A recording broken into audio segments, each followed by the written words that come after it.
British दौर में एक कानून बना, दिल्ली लॉज एक्ट 1912।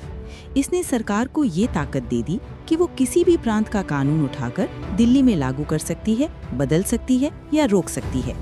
देश आज़ाद हुआ, लेकिन ये पावर खत्म नहीं हुई।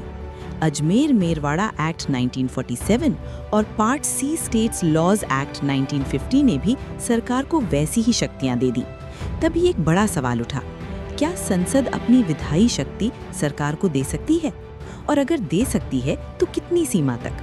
राष्ट्रपति ने इस संवैधानिक उलझन को अनुच्छेद 143 के तहत सुप्रीम कोर्ट को भेज दिया। कोर्ट में जजों की राय बंटी हुई थी। कुछ जज बोले, नीति बनाना संसद का मूल काम है, इसे छोड़ना एब्डिकेशन है। दूसरे जज बोले, अगर संसद नीति तय कर दे तो कार्यपालिका को डिटेल्स भरने की शक्ति दी जा सकती है। यहाँ क्वीन वी बर्मा केस का हवाला भी दिया गया। फैसला आया 7 जजों की बेंच से। दिल्ली लॉज एक्ट और अजमेर एक्ट वैध हैं क्योंकि इनमें नीति संसद की थी, लेकिन पार्ट सी स्टेट्स एक्ट की धारा 2 असंवैधानिक है क्योंकि उसमें सरकार को कानून को रिपील या पूरी तरह बदलने की खुली छूट थी।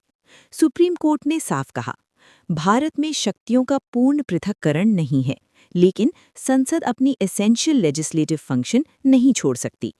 एंडिंग लाइन, इन री दिल्ली लॉज एक्ट 1951, जिसने भारत में परमिसिबल डेलीगेशन की सीमा तय की। पॉलिसी संसद बनाएगी, एग्जीक्यूशन सरकार करेगी।